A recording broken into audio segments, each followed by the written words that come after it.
Vamos a recordar en primera instancia un nuevo aniversario del asesinato de Arnulfo Romero. ¿Hasta qué punto tiene vigencia en la memoria colectiva de El Salvador este hecho? Sí, estamos a pocos días de celebrar o conmemorar, decirlo de alguna manera, el asesinato de Óscar Arnulfo Romero, un personaje que tiene diferentes facetas dentro del ideario colectivo de nuestra sociedad, y en los últimos hechos con el tema de la beatificación de Óscar Arnulfo, que se convierte en una figura casi universal para América Latina y en particular para El Salvador, que encaja en los diferentes estratos de la sociedad ya como un santo, nuestro santo. Pero es necesario retomar el hecho de que Óscar Arnulfo tiene diferentes momentos en su vida, y lo cual se hace cada vez más vigente en el sentido, en la coyuntura actual que vive El Salvador. Óscar Arnulfo en el ideario colectivo popular cada vez se hace más vigente en el sentido de su lucha por la justicia social.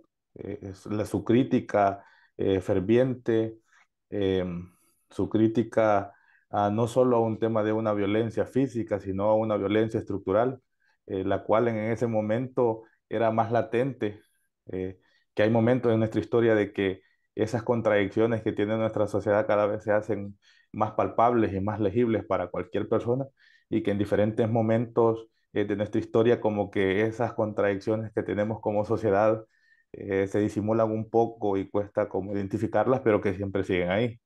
En ese sentido, Óscar Arnulfo es vigente eh, como como un luchador por esa justicia y por la doctrina social de la iglesia, siempre haciendo hincapié eh, que cuál debería ser la función de la iglesia para acompañar a este pueblo y avanzar hacia una sociedad más justa. Al final era como uno de sus grandes labores y funciones de su pensamiento, la justicia, tratar de que El Salvador no solo fuera para un sector o para un grupo, sino que un Salvador donde cupiéramos todos y pudiéramos como convivir de acuerdo a esa diversidad que se tiene, pero que se pueda coexistir y teniendo a la base la justicia. Mm. Hace un tiempo escuché decir algo al presidente Bukele que me llamó la atención.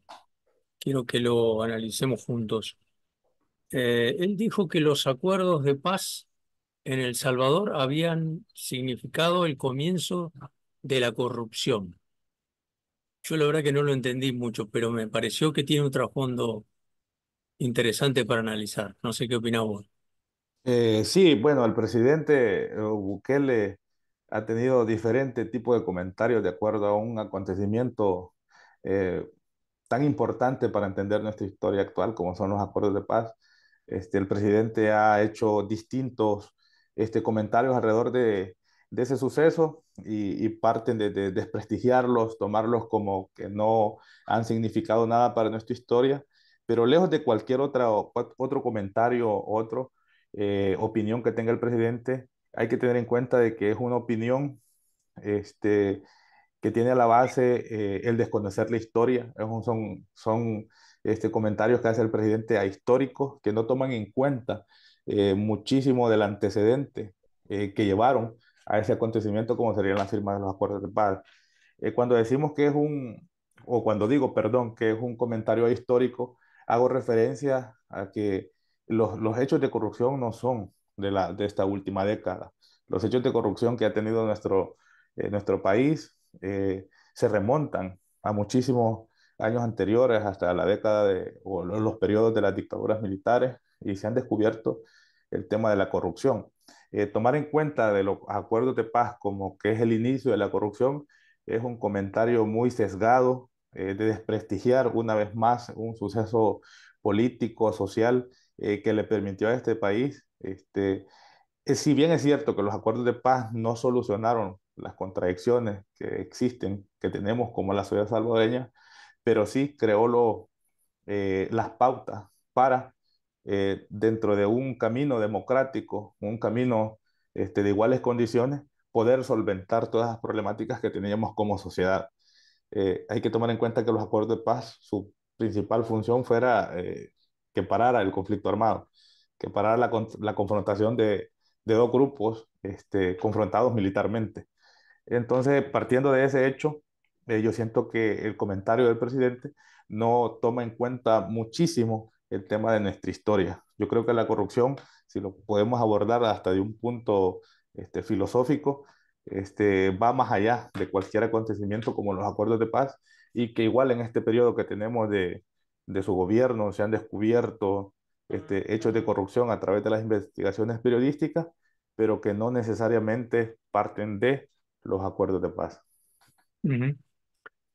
Esta, vamos a decir, maravilla de que se destaca constantemente, digo maravilla entre comillas, porque habría que analizar, que se destaca constantemente de la posibilidad que ha tenido el presidente de controlar la inseguridad que tanto este, aquejaba a El Salvador.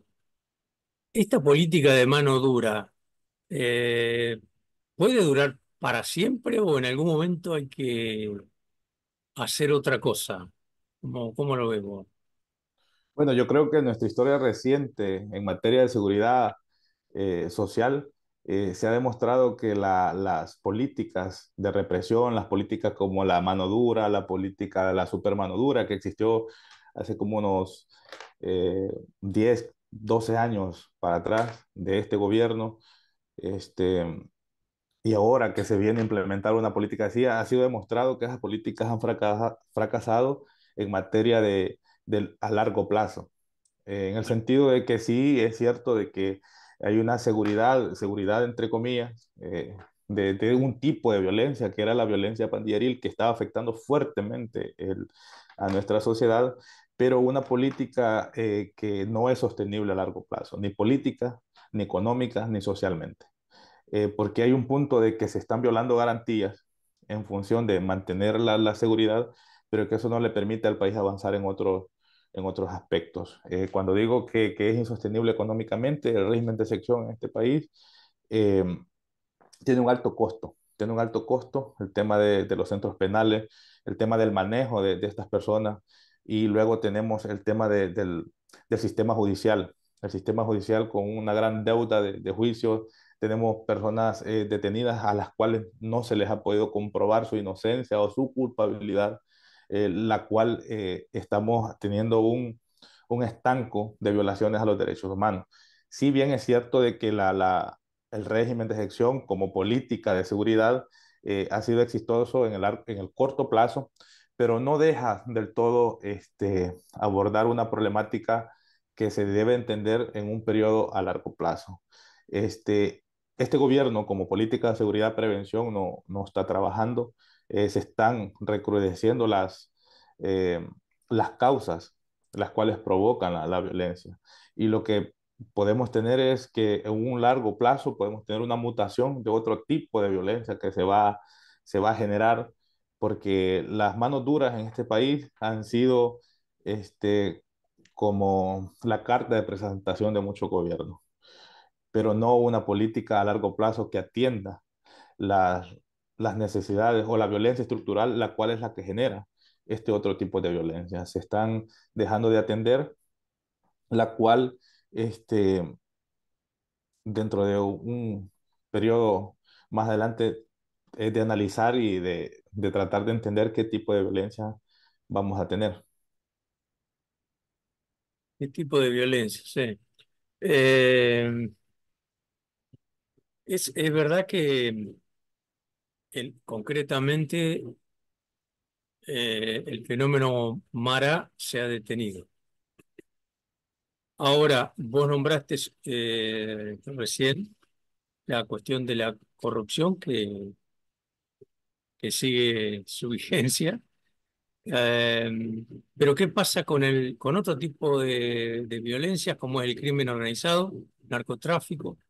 Eso, digamos, no está en la palestra pública, pero es como que está opacado, pero sigue estando, ¿verdad? Sí, son fenómenos de que siguen transcurriendo dentro y otro tipo de violencia, como la violencia intrafamiliar, la violencia contra la mujer, se están elevando los índices en este tiempo, pero bueno, hay que entender también de que el manejo del tema de la seguridad en este país tiene un manejo político y no un manejo técnico. El tema de la seguridad en El Salvador es un tema muy delicado en el sentido por lo que significa para la sociedad salvadoreña el tema de la seguridad. Venimos de acontecimientos muy complicados, muy cruentos en cuanto al tema de la violencia. La violencia, venimos de un conflicto armado recientemente, luego venimos de un conflicto pandilleril, la cual ha tenido un alto costo para nuestra sociedad, un alto costo para las comunidades, las cuales se veían sumergidas dentro de esas dinámicas de violencia. Entonces, cuando digo que es un manejo político, mediático del manejo de la seguridad, es porque desapareciendo ese enemigo que era el catalogado como el enemigo común, desaparecen los otros tipos de violencia, Claro. porque el crimen organizado sigue ocurriendo, el narcotráfico sigue ocurriendo y otros tipos de violencia siguen ocurriendo, pero no se ven como enfrentados directamente con con la población, como un tipo de violencia que era cotidiano en el bus, en el transporte, en la comunidad, en la cancha donde se practica deporte, el fútbol de barrio, el fútbol comunitario, se veían ese tipo de dinámicas. Entonces, por eso es que no se le da como la dimensión a los otros tipos de violencia, porque sí se desarrollan dentro de este espacio, pero no se enfrentan de manera directa con lo cotidiano de nuestra población, como era el tipo de la violencia pandilleril, que tenía que ver con el tema del territorio, tenía que ver un tema con delimitar hasta dónde podía ir, hasta dónde podía llegar, lo que podías hablar, lo que podías vestir. Entonces afectaba de manera directa con cuestiones cotidianas que probablemente eh, se expresan de manera puntual como otro tipo de violencia, las cuales se mantienen un poco, que ocurren con diferentes dinámicas, ocurren en diferentes espacios o se focalizan el tipo de, cómo se va a llevar a cabo ciertas actividades que siempre son violencia y que generan condiciones para que sigan desarrollándose otro tipo de violencia, pero no se ve de manera, o no se logra ubicar, el ciudadano común no los logra ubicar como un tipo de violencia que le afecta. Ujú. Hace pocos días hubo una elección local territorial. Me gustaría saber tu opinión. Yo veo que los resultados no fueron tan auspiciosos como la elección presidencial, pero yo lo veo de lejos. Quizá me equivoque. ¿Vos qué pensás? Bueno, sí, bueno, el tema de bueno, este año para nuestro país han ocurrido dos elecciones, las presidenciales y luego tenemos eh, las presidenciales y diputados en primer lugar, la Asamblea Legislativa, que en otros lugares el Parlamento, y luego las alcaldías, consejos municipales, alcaldías y parlacen. Son acontecimientos electorales que recién acaban de ocurrir en nuestro país, y ambas elecciones tienen particularidades que no se pueden ver como por separado. Hay que tener en cuenta de que hay que entenderlas en un tiempo y un espacio determinado y lo que significaron estas elecciones y lo que han tenido de diferente de acuerdo a otras elecciones que se han realizado. Partiendo de las presidenciales, tienen modificaciones como el voto del exterior que fue la primera vez que hay un voto en el exterior masivamente, por decirlo de alguna manera, porque sí existía el voto en el exterior, pero más no para presidente. Luego vemos las modificaciones que se hicieron en el sistema electoral para poder, y lejos de cualquier otro cambio, como es el tema de la reelección del presidente, cosa que lo prohíbe la Constitución y con una resolución de la sala logra inscribirse y el tribunal lo inscribe y participa. Ya esta elección ya tenía modificaciones de acuerdo a el voto del exterior, la reelección del presidente, luego se modifican el orden de las elecciones y las de presidente y diputado se hacen una sola vez. Entonces son situaciones que van condicionando todo el desarrollo de esta elección. Luego pasamos a la parte logística, que es encargada por el Tribunal Supremo Electoral, con muchísimas inconsistencias de transparencia en cuanto al desarrollo y el escrutinio de los votos. Venimos de una elección de presidentes y luego en la de diputados que no se pudo transmitir. Tocó hacer un procedimiento alternativo para el conteo de votos y luego ese conteo de votos con muchísimas inconsistencias. Entonces tenemos esas particularidades a estas elecciones que las hacen complicadas. Si bien es cierto, los resultados de presidente son abrumadores, pero no se pudo escrutar el voto en el exterior. El voto del exterior no se tiene un registro físico o electrónico de cómo fue la forma de votar. Cuando hablamos de la logística del voto en el exterior, el Tribunal Supremo Electoral estableció la forma en que se podía votar, pero no existía un padrón de las personas que están habilitadas para votar. Y luego los mecanismos para votar, que era presencial, luego de manera virtual, eh, habían, habían muchos caminos que no le daban como un proceso de transparencia, que lo hacían dudar. No estamos diciendo de que se ganó con fraude, pero sí habían como unos claros oscuros en este proceso que no le permitían a todos los que participaban como auditar, ser vigilantes de que el proceso se llevara a cabo. Luego tenemos las elecciones municipales de febrero, fueron presidentes y asamblea legislativa. Luego en marzo tenemos las elecciones municipales, los municipios, con otras variantes, con otro condicionamiento que uno probablemente como la sociedad, el común, el ciudadano, la elección la asume con ir a votar, pero una elección que tiene a la base una modificación enorme por la reestructuración de los municipios. Tenemos los departamentos, en el caso de la zona oriental, como es la zona de la Unión, que tenemos 18 municipios, eran 18 alcaldías. Y en esta elección solo habían dos alcaldías, zona norte y zona sur. Los antiguos municipios convertidos en distritos, los cuales aglutinan estos municipios, aglutinan a estos distritos, que hay particularidades. Por eso es que vemos que las elecciones son diferentes. Cuando es de las alcaldías, las locales, tenemos una participación muy poca de la población. Históricamente son las elecciones que poca gente ha ido a votar por esas modificaciones que han habido en las elecciones municipales. Luego de esas modificaciones, bueno, también se redujeron los diputados.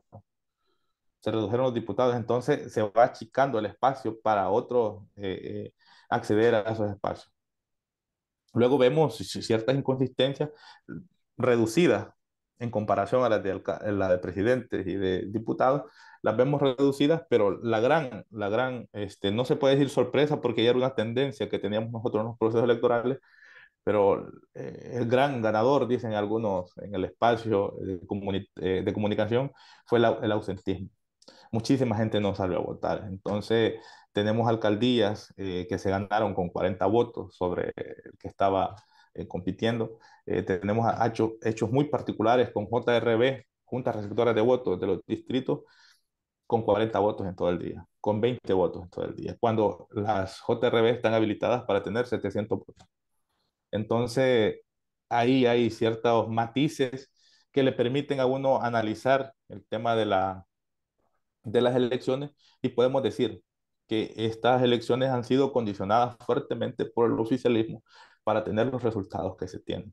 No vamos a negar de que el oficialismo tiene un fuerte apoyo de la población, pero que ya no tiene el mismo apoyo en comparación a las elecciones anteriores.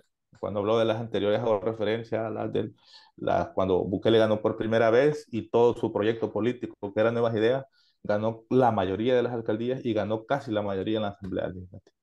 Vemos en este proceso electoral que se redujeron los diputados, se redujeron los municipios, se cambió el sistema de conteo para los diputados, ya no fue por residuos y cocientes, sino que fue bajo otro sistema de conteo. Se modificaron artículos al Código Electoral donde se establecía que no se podía hacer ninguna modificación un año antes de las elecciones, y lo cual se modificó. Eh, Entonces vemos ciertas inconsistencias en todo este proceso que fueron altamente eh, condicionadas estas elecciones. La Sí, Cámara, diría, adelante. no, de la Cámara de Diputados, ¿cómo había quedado? Bueno, el- en estas recientes elecciones, el proyecto de Nuevas Ideas tiene la mayoría simple. Luego tienen diputados, tienen la oposición, tiene Arena, creo que tiene dos, eh, PDC y PCN como que uno y uno, y queda completa la Asamblea Legislativa. El proyecto de Nuevas Ideas lo tiene por completo ganando la mayoría. Ujú. Bien. Vos sos una persona muy joven, Lázaro. Sí. Te queda mucho todavía, ¿no? Por delante. ¿Qué esperas que suceda con tu país, con la región, con Latinoamérica, ¿no? En general, ¿qué tendría que pasar para que todo esto mejore? Bueno, como salvadoreño, yo quiero que a mi país le vaya bien, independientemente del gobierno que esté.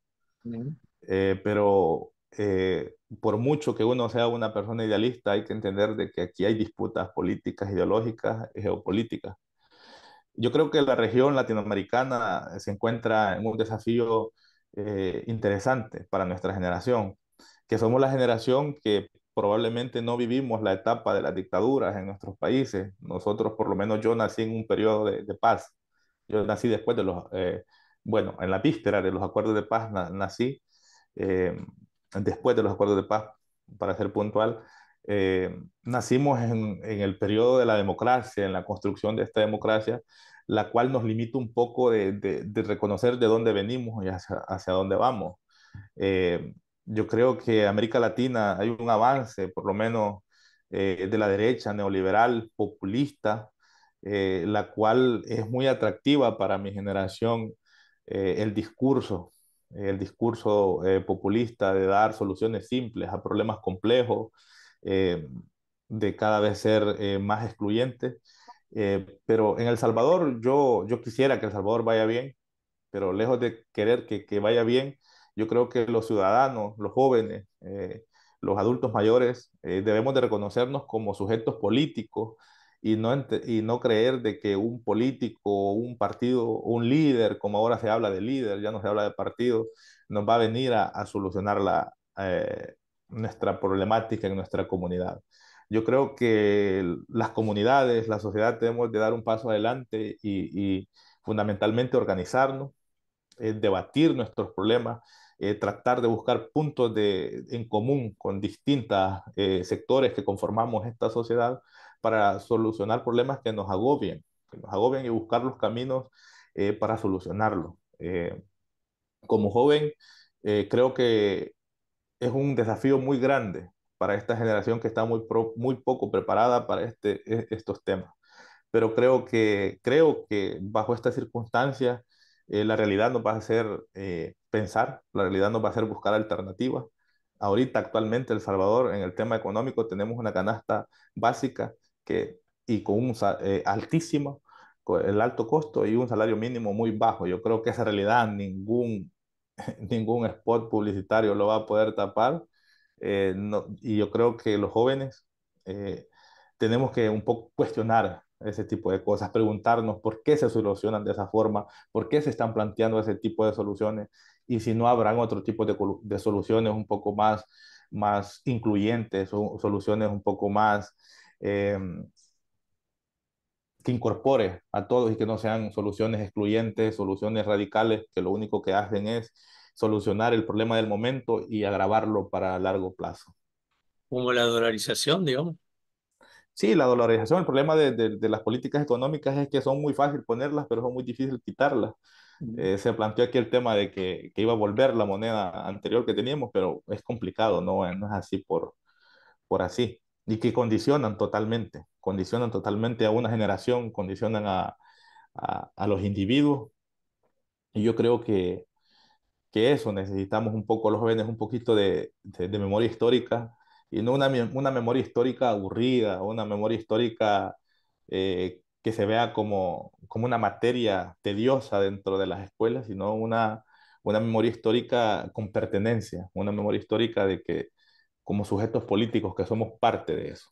Yo creo que eso es lo que se ha tenido, la historia viéndola desde ese punto de vista como un relato de sucesos y hechos que ocurrieron y que pasaron Muchas gracias, Lázaro. a la orden.